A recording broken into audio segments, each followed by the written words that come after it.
You're listening to the podcast about little-known niche subcultures and hobbies that reintroduces you to your neighbors in Technicolor.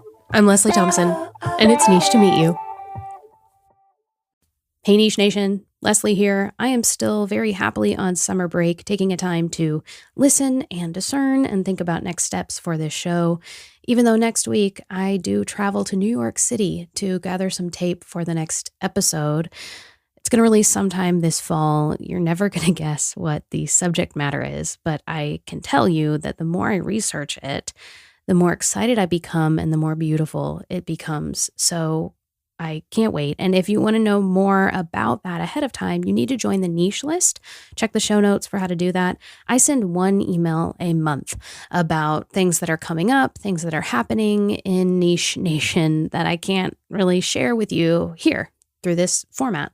So join the niche list. You can get more information about what's going on with us there. But I wanted to leave you with something while I work on this upcoming brand new episode to release this fall. If you've been paying attention, either through the niche list or through the mid-roll ads on this show, you will know that we had an hour-long radio special playing on stations across the country through American Public Media. They approached us about putting together a special for them to share with their stations, and I happily jumped on the opportunity. As of today, there are over 60 stations that have signed up to play this special, and it kind of blows me away. They consider 70 to be a successful run. So we'll know by the end of September whether or not we hit that number, but it's looking pretty good. So, hey, if you're out there and you contacted your radio station about it, thank you so much. It has been such a joy to see these stations across the country with strangers who are making these selections, choosing our show. It is no small thing. So thank you if you're one of those folks. But I thought while I work on this next episode to release in a couple months that I would actually play you this radio special. What do you think? You want to hear it? So it is a summer road trip. That's what I called it, through a lot of niches that we covered in our first year of existence. I know a lot of you have come to us in the year 2025.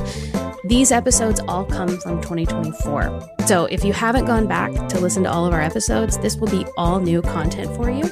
And it might even encourage you to go listen to the full-length episodes from which these sections come. So you're going to hear 3 segments. It'll have things like, if you've just tuned in, or thanks to American Public Media, all these things. Obviously, that doesn't apply here, but you will still get some breaks to take a potty break if you need to, or just return to it at a later time. So without further ado, I present to you, Niche to Meet You, Every Hobby Has a Story, our premiere public radio special. Enjoy.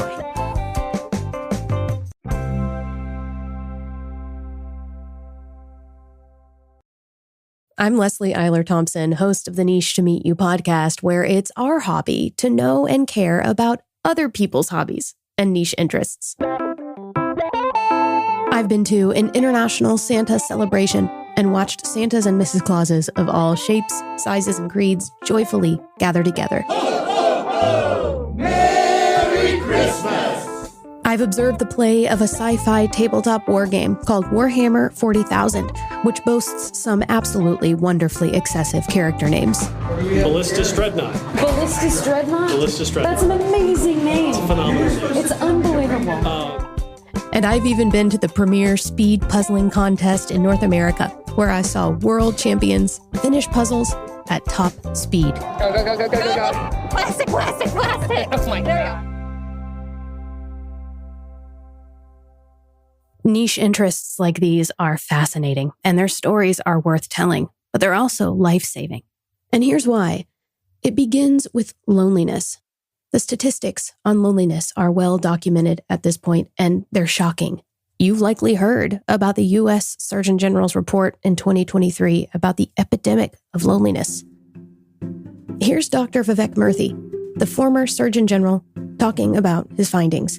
And I'm worried about this from a public health perspective because it turns out that being socially disconnected has real consequences for our health. It increases our risk of depression, anxiety, and suicide, but it also increases the risk of cardiovascular disease, of dementia, stroke, and premature death.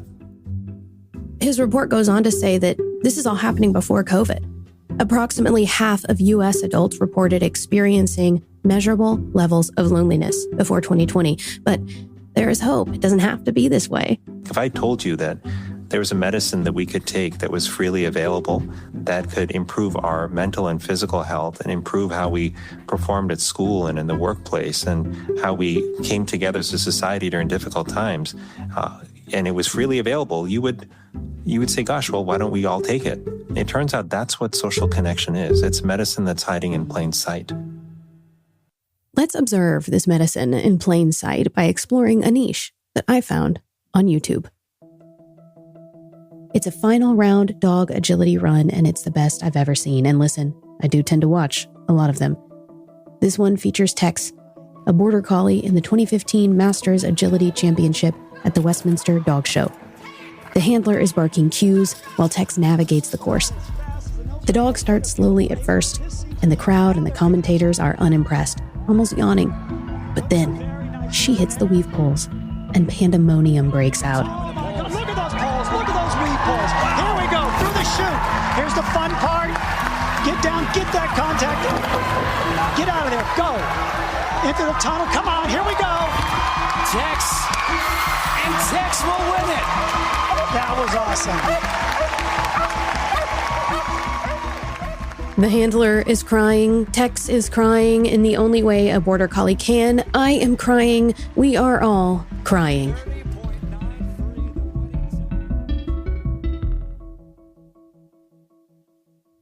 Now, Tex is a trained professional. She's got full-time trainers and handlers, but any pup can throw their collar in the ring, including a Brittany Spaniel named Toast. Aren't you sweet, Toast? Feel free to push her off. I kind of don't want to. Okay, no, that's totally Because fine. she's quite cuddly and very soft. Hi, pretty girl. Now, Toast is her given name, but she also goes by Tostino's Pizza Rolls, which then somehow morphed into Pizza Girl, sometimes just pizza, and then also Roller Toaster. Toast likes kisses, has velvety soft caramel brown ears, and is training to be a dog agility competitor with her human companion, Amy. Even though she struggles with agility at times, especially outside with the dangers of strange birds entering the yard. She's like, bird, squirrel. She has to do her bird patrol first. Oh, good. Or when she's distracted and plays with the tunnel instead of running No, through you it. missed it. And you pulled the snake foul. Oh, man. No, it's a rolling tunnel. But despite distractions and casual meanders through a tunnel on a timed run, Toast is improving, one small certification at a time. And Amy is living her childhood dream. So as a kid, I was obsessed with Animal Planet and kind of all things dog. Had a pound puppy growing up and would be like out in the backyard trying to create things to do with her and things like that. And then when Amy grew up, she came to learn that there's actually an entire subculture of people who do this, and not necessarily to compete. They just take classes at local clubs just because they want to. It's not just what we see on TV. It's a hobby that people engage in, and it's a fun dog culture that people want to watch your dog for 30 seconds, do something really fun and exciting, and either celebrate the success or also just like laugh at the failure when they just keep shooting a tunnel over and over and over again and don't want to do anything else. If you're just tuning in, we're meeting folks whose hobbies and niche interests are changing their life. Like for Amy and Toast, who do dog agility in their front yard. For Amy, the benefits of this niche are practical and applicable to her life outside the training center. Her day job is one that's known to have a 54% increase in suicide risk over the national average. Its workers have double the amount of depression than the national average. They're 4 times as likely to sleep less than 6 hours per day than the general population.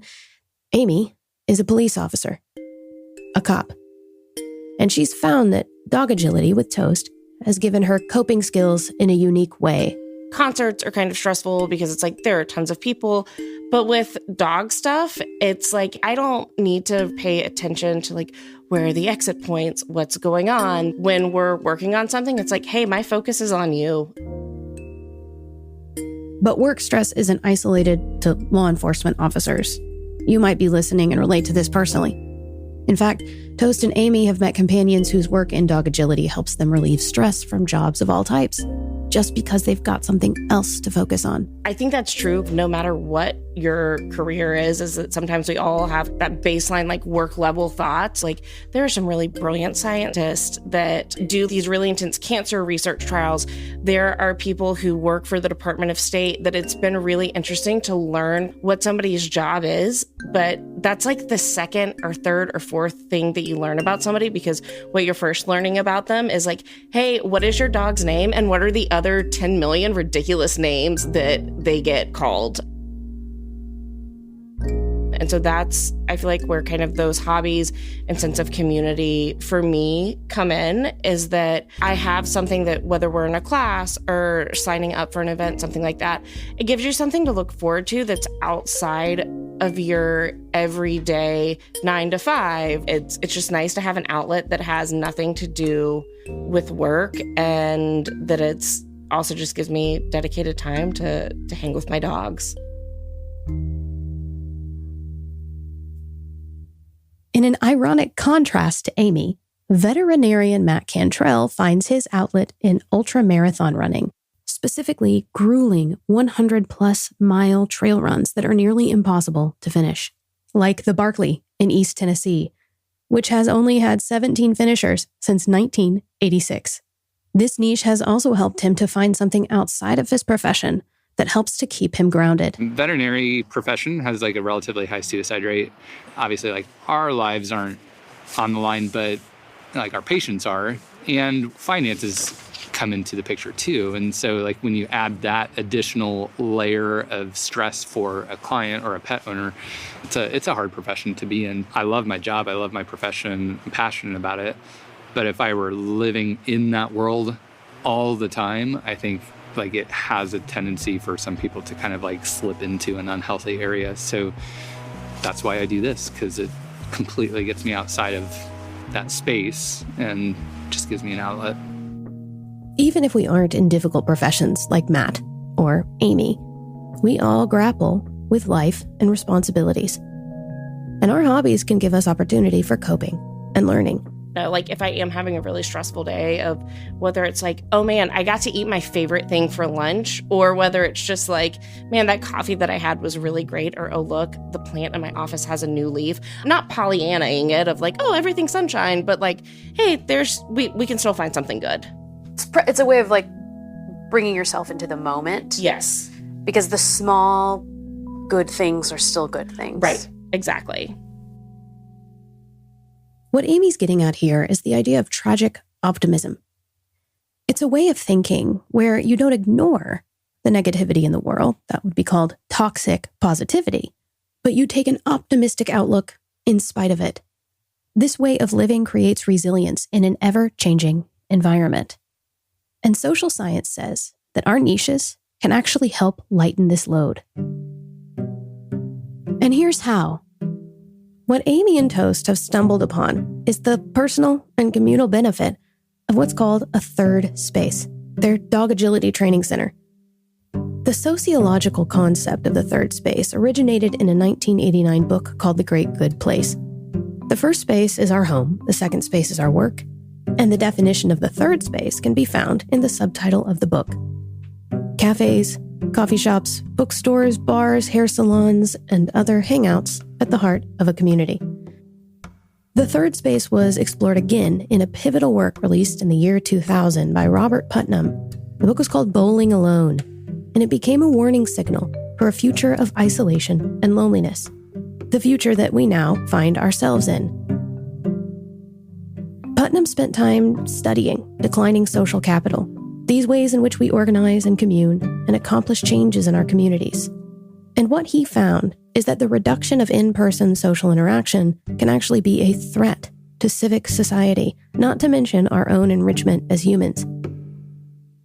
You might know of a third space of your own where everybody knows your name, which, you know, is the theme song of a famous third place, the Cheers Bar. For Amy and Toast, their third space is the Dog Agility Training Center. For others, their niches, whether done in their own home or elsewhere, are creating third spaces that are helping to shape a disjointed society. Over the next hour, we'll use the idea of the third space to explore little-known niche subcultures that you may or may not be familiar with. And whether you're spending these summer months at home or traveling, join us on this road trip where we explore the niche interest for our betterment. You'll meet Rubik speed cubers, touring musicians and rock stars, armored MMA fighters, think like a knight in shining armor. We'll even meet Santa Claus. And what we'll find together on this summer road trip of ours is that the niche interest is a key to community and belonging in a world of isolation and loneliness. I'm Leslie Eiler Thompson, and you're listening to Every Hobby Has a Story, a radio special from the Niche to Meet You podcast and APM, American Public Media. You can find us on any podcast platform and online at niche2meetyou.show. We'll be back after the break. Stay with us.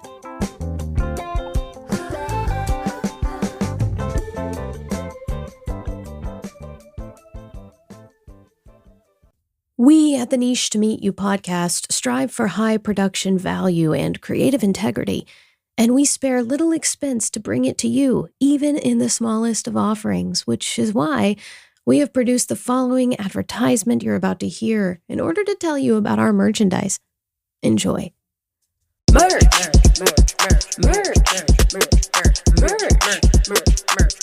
Merch is here! Niche to Meet You merch. Niche to Meet You merch. Niche to Meet You merch. The merch is here! Niche to Meet You merch. Niche to Meet You merch. Niche to Meet You merch. The merch is here!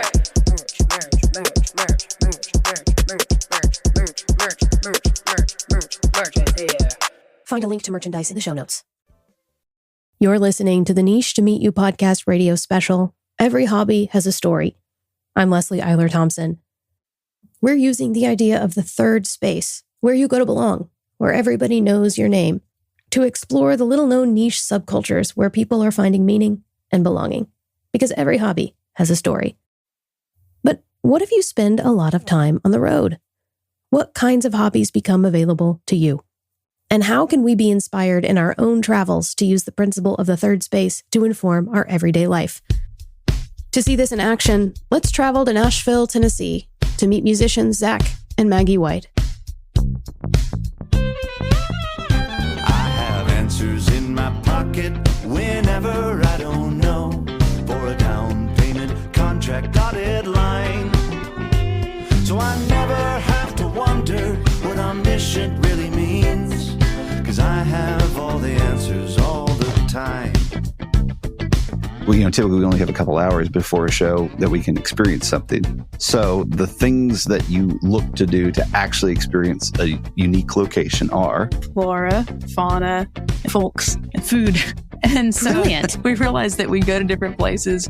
And of course, we already knew that we'd try whatever local food there was. But we would also realize, I've never heard that bird before. And it's really about 4 things that you always notice that can be different in every location. This experience of exploring the places they inhabit only for several hours at a time led them to a hobby they take up when they're home for longer stretches. They call it regional cooking, which Maggie describes as the way that you cook around a region. So like if I go to the grocery store and I'm getting all the ingredients for tostadas, then probably everything we cook that week is going to have some sort of Mexican flair. Or if I'm going more Italian, if I'm cooking pasta, then probably everything that week is going to be more Italian.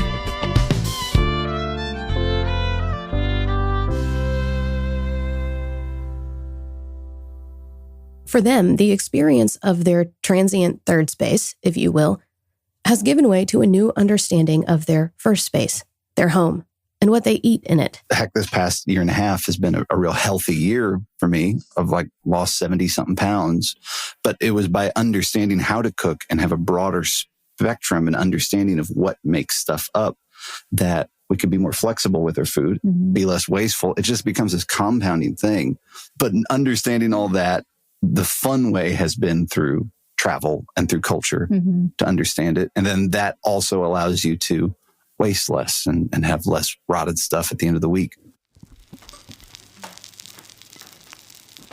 I experienced this firsthand in their kitchen when they made me what they call a kimchi omelet. It's something they made up, and it's a combination of Korean and Mexican cuisine. It was based on something they ate at a food truck they found in LA, run by a famous chef named Roy Choi. So Roy Choi created a kogi which was a food truck that was Korean taco truck.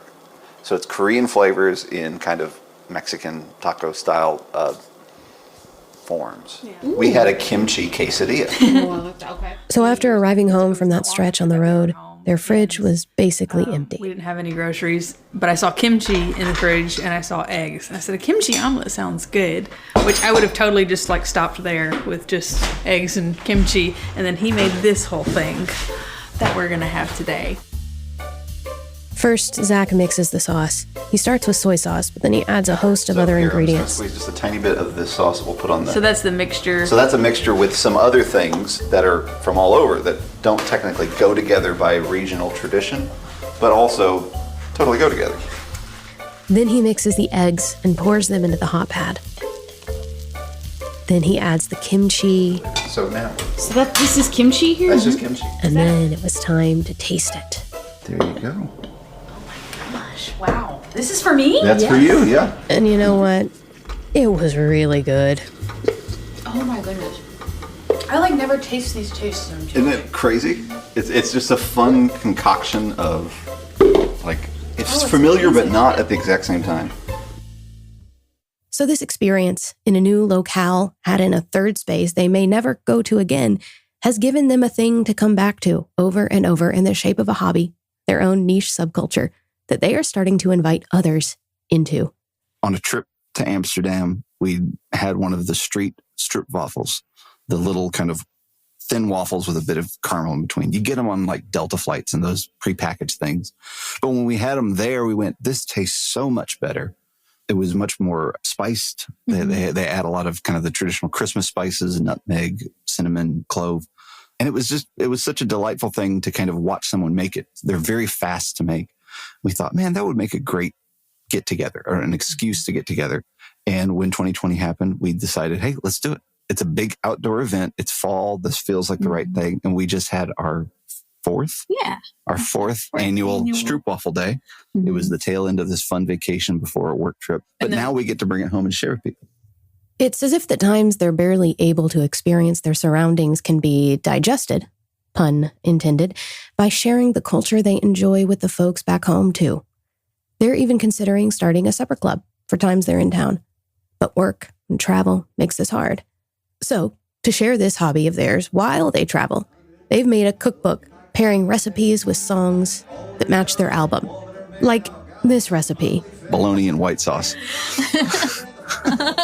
Which is a gross sound. It doesn't sound good, but it tastes amazing. This dish accompanies a song called Family Tree. How about we don't look too close at the family tree?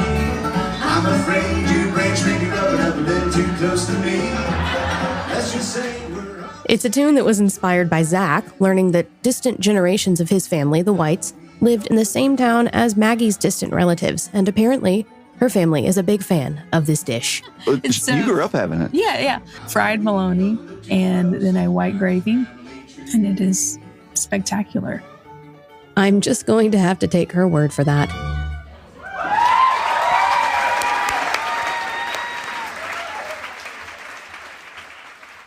But what about the folks for whom the first and second places, home and work, adapt to fit the needs of their third space? People like Spencer Waddell, who is, I'm not kidding, the nicest guy you will ever meet. What's funny, Spencer, is I don't know if anyone who met you outside of what you do would know that you do what you do. No, it's very true. I've been that one kid that's always like wanting to be everybody's friend and just having fun through fighting. When Spencer says fighting, he means like with swords. Spencer is a vagabond longswordsman, one of the best in the world. But that's not all he does.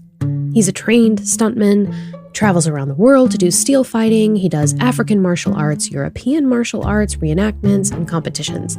Like a recent fight at the Arnold Sports Festival in Columbus, Ohio, at which Arnold Schwarzenegger himself, Conan the Barbarian, knighted the champion. So he shook Sam's hand, and Sam was just talking to me like, oh, you're just such a my hero, like Conan, talking about Aquila, all these things. He's like, would you knight me? And I hear him say, absolutely. And he hands him the sword, that's when he kneels, and I was just like, oh, so perfect. And that helps bring some more claim to our game, which is all about making the connections through whatever way happens so we can bring more acclaim to the sport and just show people what it is. The seeds for this lifestyle were planted in Spencer at a young age. Growing up as a kid, I just go in the backyard and play with sticks like my friends, like and eat each other's sticks and pretend to do sword fighting. And that's the start right there. From there, Spencer started karate, and then other martial arts followed in his teenage years. Then he joined the military. I was stationed in Ramstein, Germany. So, Europe, castles. I remember going to Heidelberg Castle for the first time and actually seeing a castle in a town. But that's how I started doing some historical sword work there, some German style, similar, which would be HEMA, historical European martial arts, and learning that. And I was like, oh, okay, that's cool. So when he came back to the States, Spencer trained with folks who traveled all across the world to do reenactments. This is where his love of the stuff took off. It's just so cool to be able to walk these lifestyles or watch this history, actual human history, or if you want to just find out the swords or weaponry and actually understand what the people did back then, but then also share it. Like I had a chance to go to Greece. It was the 2,500th anniversary of the Battle of Plataea. And we went to the place in Greece. We actually were wearing what they would have worn. We marched. I was wearing Greek sandals. It was in the heat. The first day we got there, it was like 102 degrees. And then we went on to the marches. One place that was too far away, like we got on a bus, had all our gear on a bus, and took us to a place where there's now a big giant field where they would have met up 2,500 years ago.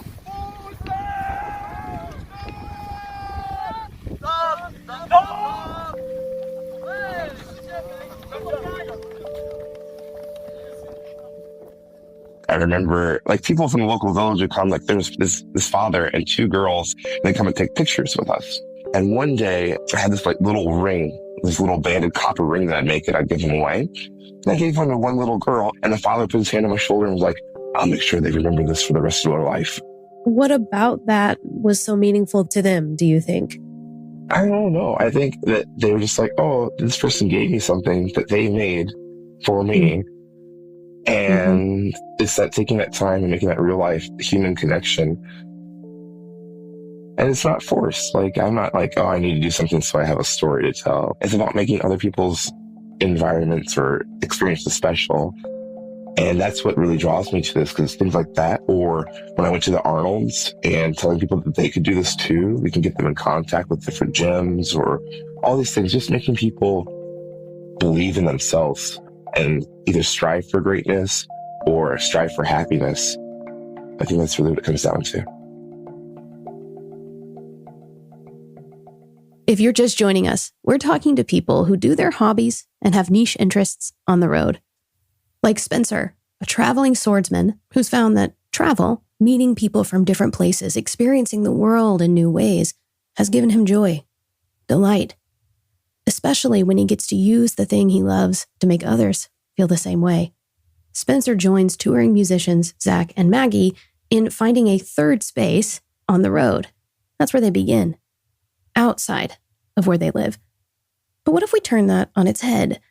What about for those whose hobbies and niche subcultures start at home, but can be best experienced elsewhere? It's called Square One, and so it like shape shifts. So you see how it's like not always in the cube shape. This is Shook. He's 10. And that tapping you hear, it's a Rubik's Cube. And you're going to hear a lot of it. But it's not because he's bored of our conversation or disinterested. In fact, he was really excited to tell me about speed cubing. No, he's constantly working the cube because the entire activity relies on the ability to recognize shapes and patterns and recall series of moves called algorithms to fix it and to do the thing without even thinking about it. So it's not just that you know the algorithms, it's that your fingers are working fast and you're used to them working that fast? You have to be able to recognize patterns super quickly. And there's some algorithms that just like, they can solve it just immediately. And that's muscle memory. Yeah, it's You're muscle drawing memory. on your muscles to solve it. Yeah, like practice. That's the biggest thing you can get. And so it's just, if you practice for a huge amount of time, you can get to Max Park, because he knows similar algorithms to what I know. But he's practiced for a lot of time. So it's not... Max Park, by the way, is speed cubing legend. He's the central figure in a wildly popular Netflix documentary about the activity, and he's arguably the best cuber around right now. And Shook, well, he's a big fan. Max Park, Max Park, Max Park, Max Park, Max Park, Max Park, Max Park, Max Park. But it's not just Max Park. Names are a really big deal. Like, you've said a lot of names. Yeah. There's like a lot of celebrities in cubing. Yeah. For you, who's doing it right now, do they like inspire you? Are you motivated by them? When you watch them solve, his fingers were moving so fast, you can't even tell they're moving. 2 seconds later, it's done. Here's famed Max Park solving a 3x3 cube in 3.13 seconds, which at the time was a world record. There are no less than 100 kids in the room, and each and every one of them are jumping and screaming, astonished. And so you just watch them and be like, how do they do that? Solving a cube quickly doesn't just rely on memorization and muscle memory, but it's memorization, muscle memory, and time. To simply focus and zone out while solving a cube over and over, which frankly makes speed cubing a young person's game. Eventually you're going to have to buy a house and find a job and stuff like that. So you just don't have as much time to cube. He says as he finishes a cube and throws his hands down to stop the clock. The older we get, the harder it becomes to lose ourselves in something to the point of obsession. And because of that, this niche can be isolating. It does require a lot of time alone. But speed cubing is really best experienced by traveling to competitions to see others do it better. It's good to go to competitions because there are a lot of other cubers there, and they can teach you a bunch of stuff. The community is probably the best part of it, because you're still solving cubes. You can solve cubes whenever you want at home, but not unless you're having a party. You can't do it with a bunch of other cubers from all around the world who have all different times, who know all different algorithms. So it's really fun to be there. It seems like even though this is an isolating sort of a thing that you could do for hours and hours on your own, the real joy of it is getting to come together with other people. For a new generation of cubers who happen across the thing maybe as a party favor, like Shook, the first place they go to figure out how to solve it is YouTube. And that's exactly what Shook did. I went online and saw this guy named John Schneck. He had a cubing video. And so I watched his cubing videos, and then I solved the cube for the first time. What he found was a series of videos called Cubiversity by John Schneck. The cube is made up of 3 types of cubies. First, there are centers. John himself was never a cubing kid like Shook, mostly because the access to that information didn't exist when he was growing up. I remember having one when I was a kid, but there was no YouTube and I didn't know how to do it. So it was just frustrating. And it wasn't until John became one of those old guys that Shook talked about that had things like houses and jobs and kids and stuff like that he revisited the Rubik's Cube while on the road as a guitarist for the emo pop band Reliant K.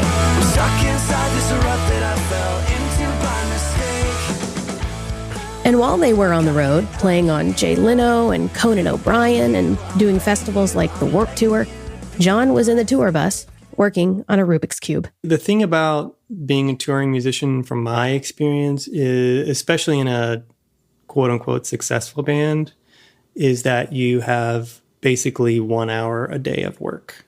And so when you're on tour, that leaves you with 23 hours a day to not work.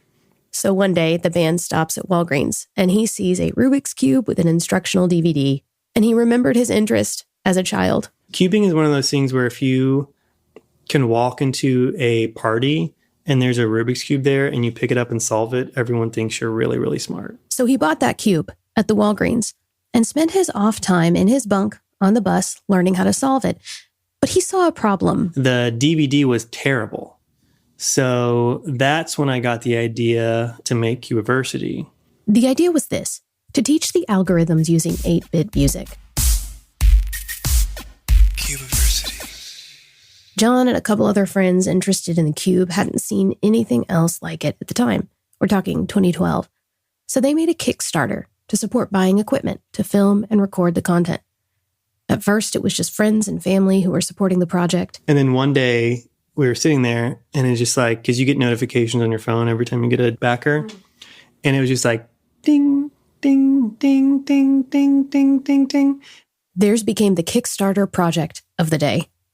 They met their goal. The project has long since been completed, but the videos still live on YouTube. The fun thing is every once in a while, someone will come up to me and be like, my kid learned to do the cube from Cubiversity. And I was like, oh, how fun. And 100% of the time, the kids always end up being way better than I am. It's been over 10 years since John discovered the cube while being a touring musician. And while he's still in the band, they aren't on the road as much as they were back then. So the cube goes untouched most days. But as I left his house after the interview, I noticed, placed perfectly in the middle of a built-in bookshelf to the side of the front door, a Rubik's Cube. And hey, maybe it's just waiting for a party to be picked up for a cool trick. Coming up on Every Hobby Has a Story from the Niche to Meet You podcast, we're meeting Santa Claus. So stay with us. If you're like me, you want to be involved in what's happening in the world, but there is so much. There's so much that we can't even possibly sift through it all. Well, me and about 4.5 million people are getting their daily news from a thing called 1440. It's a free email news digest. And I talked with the founder, Drew, who told me that in the course of 7 or 8 years, it went from 78 people to 4.5 million. Listen to how. We spent about 6 or 7 years nailing the product each day, building an audience. Today we have 4.5 million people on the main daily digest. And from a subscriber's opinion, they're doing it right. They have a product that is trustworthy and good. So become one of the many that are using 1440 every day in their lives. Check the show notes for a link to sign up. All right, back to the episode. We'll be right back.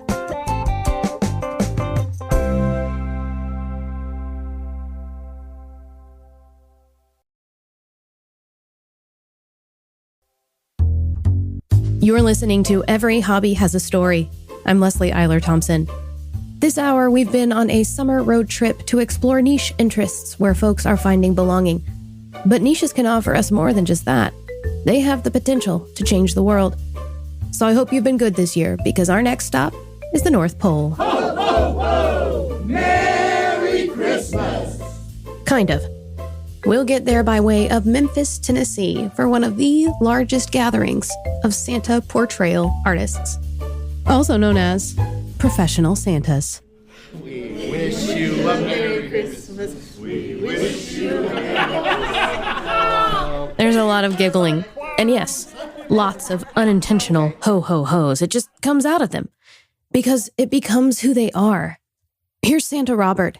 He's from Norway. Being a Santa for many people is a condition. A state of being. Yes, state of mind, state of being. Mm-hmm.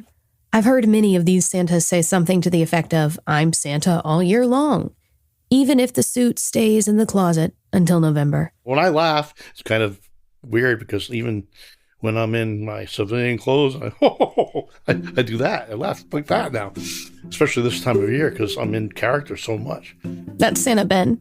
And his first full season was in 2023. But he had spent several years before that as the Santa for his family. This all started with me, with my granddaughter, to try and get nice pictures for her.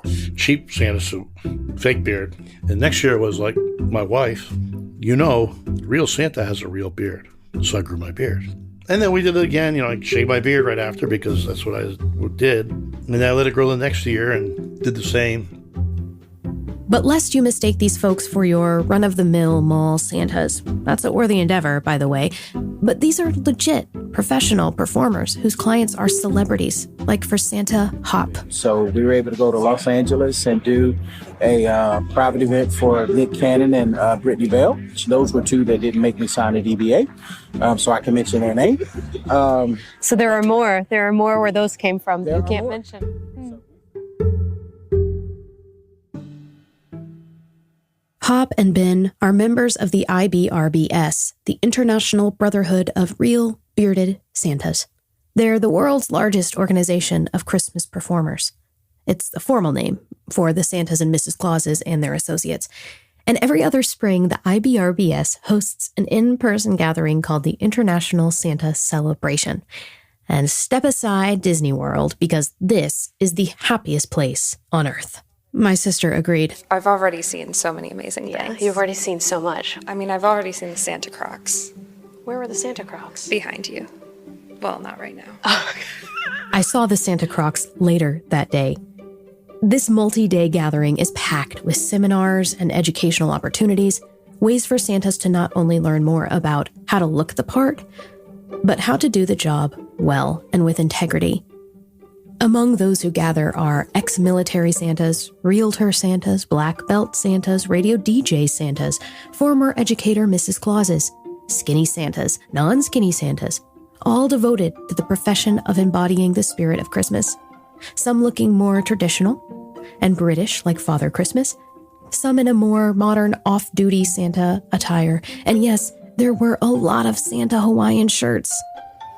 The weekend ended with a parade through Memphis's famed Beale Street as hundreds of Santas loaded into trolleys and packed the Citizen Line Road with their myriad Santa attire.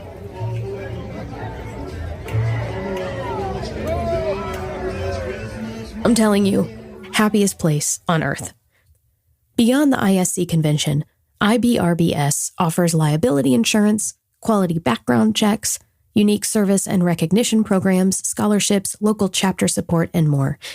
On the local level, Santas will meet outside of the Christmas season to do seminars, they'll share a meal, and swap stories about different gigs around town. Nashville's Middle Tennessee Santa Group, for example, is thriving. We've got about 16, 17, 18 people here today. That's fantastic. 10 or 15 years ago, this would have been a big group. That's President Santa Stephen, whose natural Santa giggle is one of my favorites. His style of Santa is on the cheerier and jollier side, but make no mistake, he knows the gravitas of what they do. And my goodness, if there was ever a time when everyone we meet needs a smile and needs to laugh and needs to be reassured, am I the only one who feels so terrible? No, you're not the only one who feels so terrible. There is hope, there is joy, and there's an awful lot of fun doing what we do, embodying who we embody, and spreading Christmas cheer. Now, the offering will occur momentarily. These folks take their roles very seriously, even beyond the meetups. Many of them go to Santa school. There are actually Santa schools out there that help other Santas actually do some of these schools or put them on for their fellow Santas. That's Santa Jay. You might be able to tell from his voice. He's a retired radio guy. As we speak, I have on red shorts. I have striped, green and white striped socks on, a white T-shirt, and red suspenders. So I'm kind of Santa on vacation right now. Jay was the first professional Santa I ever met, and I was completely shocked at the formality of the craft of portraying this character. They have performers. They call themselves Christmas presenters. They put on how to tell a story, how to do magic tricks, how to do, what you name it. It's pretty amazing. But I go to them to network a little bit, to see what other people are doing that I might want to incorporate into my Santa presentations. I heard some of this at the International Santa Celebration, like the workshop about reading to children. My name's Shirley Leonard. I've been doing this for ISC for about 12 years now. What I wanted to do was present to you ways that you can engage the children in your reading. First thing you have to do is select a book. And it's not something you just go to the library and pull a book out. Don't do it without reading the book first. And I attended a seminar led by a tailor about costume care. Or something like, are you a mall Santa? Or, okay, so here's the thing. Now, it depends on how many suits you have and what you're doing, but I would put them in garment bags, and then I have breathing bags. You heard Santa J mention the Howard School. It's in Michigan. And if you go, you get introductions like this at your local meetup. We have in our presence today some folks who have just returned from the granddaddy of them all for Santa Schools is Charles W. Howard School, some people call it the C.W. Howard School. Legends of this school are just about as holly and jolly as you might imagine. There's cookies. I'm talking about, there was what, about 8-foot tables on front to back. There was cookies. All kinds of cookies. In the words of 30 Rock's Liz Lemon, I want to go to there. But as much as it's a celebration of all the happy and joyful things about Santa, it's also about the heavy things too.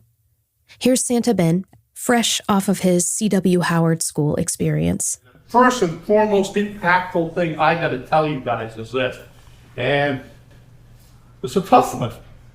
It's a real tough one because people that know me, I'm ex-military, I play football, I play hockey, all this stuff. Don't cry. Not cry. Half the time I was there are teardrops coming out of my eyes.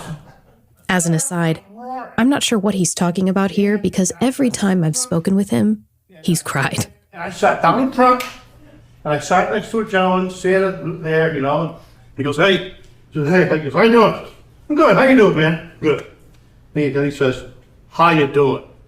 And I said, man, I spent half my time crying. Is this something wrong with me? He says, you're the right guy for the job. Okay. You're the right guy for the job.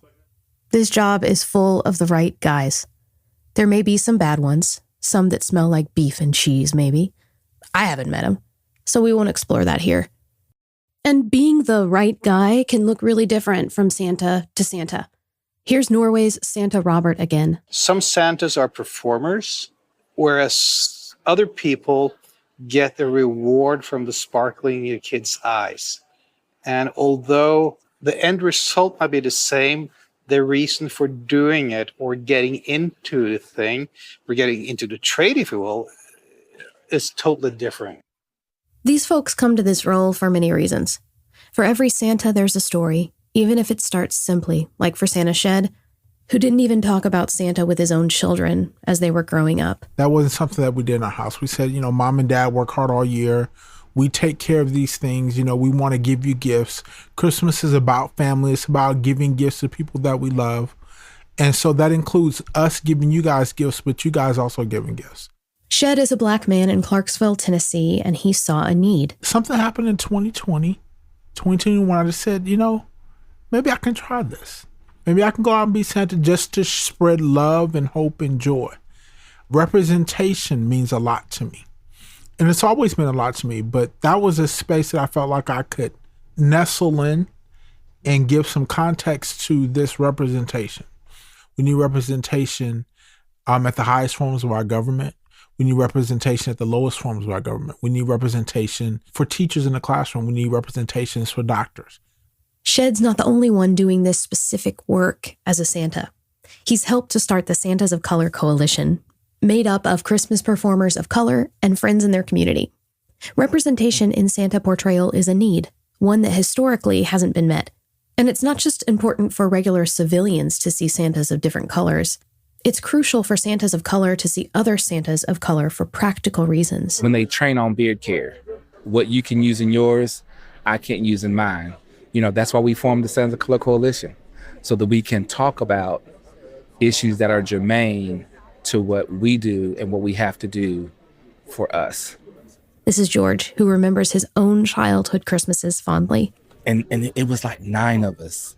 And, how my mom and dad every year pulled that off was just amazing. And everybody had their requests. as an African-American family coming up in the 70s with, 9 babies, all of them in school, never miss a holiday, never miss shoes or clothes and, or a meal. It was just amazing. I'm sorry. My childhood was amazing.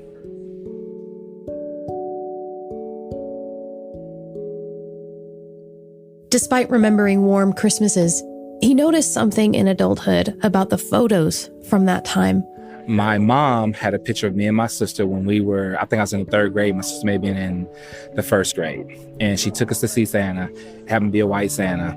They took the picture. The Santa wouldn't even look at the camera. So it was a profile picture of him, but we were facing the camera. Smiling. My mom had to pay for that picture. She cherished it. Now that I'm a Santa, I don't know why she bought it. I wouldn't have bought it. Showing these photos to family members years later, they made a heartbreaking discovery. When I showed it to my older brother, he had a picture of my older cousin from the 50s into the early 60s as a little boy with the white Santa, the exact same profile. So I said, I wonder how many other black kids got pictures like this. And lo and behold, a woman from Texas sent me a picture of her and her sister. Santa's facing forward, but he's looking down. Then Kim Fields, the actress, Kim Fields, posted one on Facebook of her mom and sister as children with the white Santa, the exact same profile. So I said to my wife, this is why they need me.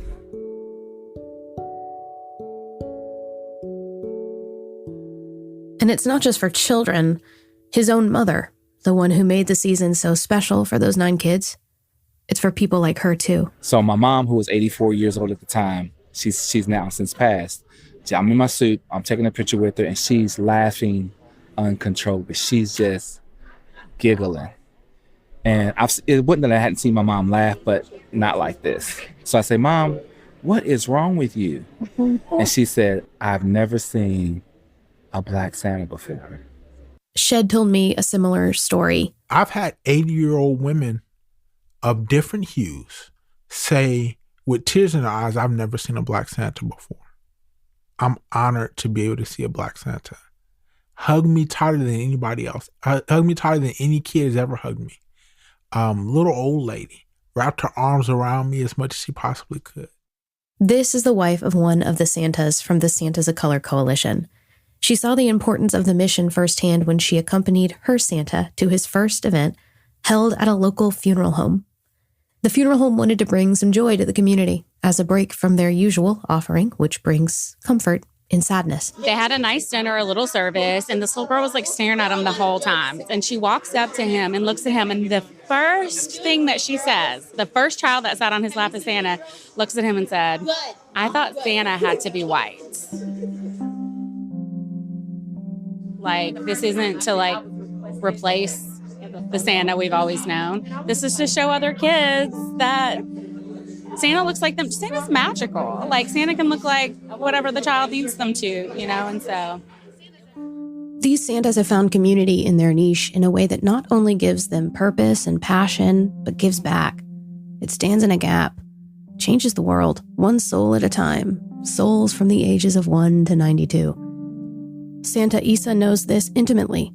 He's the only certified Santa in Israel who does his work in the heart of Jerusalem and welcomes everyone, including from his own backyard, where war continues. You will not believe. Jewish, Muslims, Indian, all nationality, they come. Christian, and I always open my hand and my house to everybody because we are all people. We say this is the Holy Land, and the Holy Land for me is for everybody. And that's always my message, to give the message of love and peace. And at the end of a Christmas season, these Santas are exhausted. One Santa even told me after the very last gig on Christmas Eve, he sits on his couch and weeps.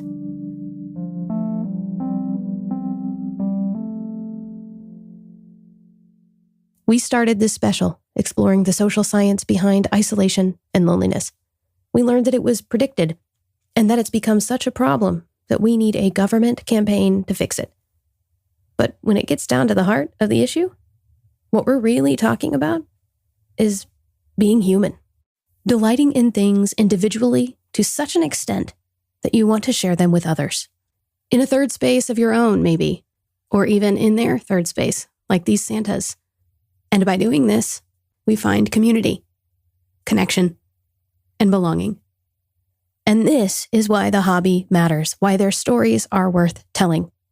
Because our niche interests are uniquely positioned to meet one another in the gaps and foster understanding, and maybe they'll change the world. So whether you're at home or traveling in these summer months, there's a niche for you to discover. And you can begin your exploration by listening to Niche to Meet You wherever you find your podcasts. Or you can go to our website at nichetomeetyou.show.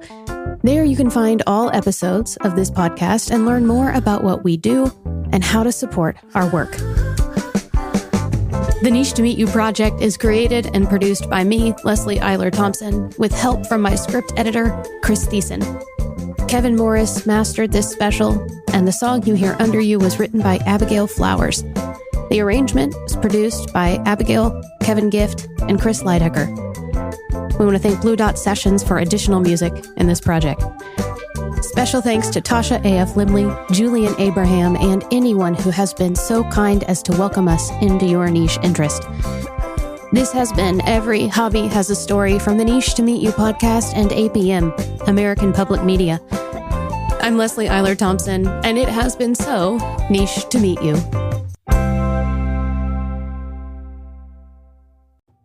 I hope you enjoyed this episode, my new niche buddy. There are more episodes waiting for you wherever you're listening to this one right here, right now. So go find them, like our episode about dog agility, or like vintage car radio restoration. There is so much more to be found in the Nicheverse. I'm so glad to have had you with us. Don't be a stranger. We'll see you next time.